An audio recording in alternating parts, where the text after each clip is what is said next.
যখন একজন মানুষ রোজা রাখবেন ডায়াবেটিসের পেশেন্ট, তখন তাকে কীভাবে কী খাদ্য অভ্যাস বা কীভাবে উনি খাবেন চলবেন। খাবারের ব্যাপারে আমরা সবসময় বলি আপনি অন্য সময় যেরকম খাবার খেতেন সেই স্বাভাবিক খাবারই খাবেন এবং এটা অবশ্যই সুষম খাদ্য হতে হবে। সেখানে আপনার 50% আপনার শর্করা থাকতে হবে, আপনার প্রোটিন থাকতে হবে 30% বা 30% এবং বাকিটা আপনার চর্বি, এবং এর সাথে অবশ্যই আপনার পর্যাপ্ত পরিমাণে লবণ এবং আপনার যে পানির পরিমাণ থাকতে হবে। প্রোটিনের ক্ষেত্রে বা কার্বোহাইড্রেটের ক্ষেত্রে আমরা বলি আপনি ভাত খান, রুটি খান, যেটা খান সেটাই খাবেন এবং এর সাথে অবশ্যই আপনার প্রচুর পরিমাণে শাকসবজি এবং ফলমূল খাবেন। প্রোটিনের ক্ষেত্রে মাছ, মাংস, ডিম, দুধ এসবই খাবেন। আর এই ধরনের খাবারকে আমরা তাদেরকে উপদেশ করি। এখন কোন খাবারগুলো আপনি খাবেন না?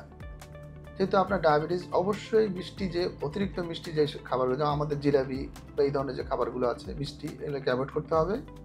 এবং আপনার যে শরবত, আমরা যে শরবত খাই অতিরিক্ত পরিমাণে আমরা চিনি দিয়ে, এটা অবশ্যই আপনাকে অ্যাভয়েড করতে হবে। এবং চর্বি জাতীয় খাবারটা, অতিরিক্ত ভাজা পোড়া এই খাবারগুলো আপনি খাবেন না।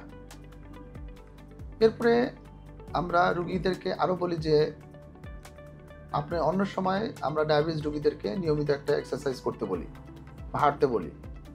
রমজান মাসে যখন একজন ডায়াবেটিস রোগী রোজা রাখবেন, সেক্ষেত্রে তার এই এক্সারসাইজটা আমরা যে তারাবির নামাজ পড়বেন সেই তারাবির নামাজটাকে আমরা তার এক্সারসাইজ হিসেবে গণ্য করব। এবং এরপরে যদি আরও অতিরিক্ত লাগে তাহলে উনি তারাবির নামাজের আগে বা পরে উনি এক্সারসাইজ করে নেবেন। খাবারের ব্যাপারে আরও বলবো যে আপনারা যে অনেক রোগীর ক্ষেত্রে দেখি আমরা যে না খেয়ে রোজা রাখেন বা অল্প খেয়ে, এটা কখনোই করা যাবে না। আপনাকে অবশ্যই সময় মতো বা সেহরি শেষ হওয়ার কিছু আগে আপনি খাবার খেয়ে নেবেন এবং কখনোই খালি পেটে বা না খেয়ে রোজা রাখবেন না। আবার একইভাবে অতিরিক্ত পরিমাণে খাবেন না।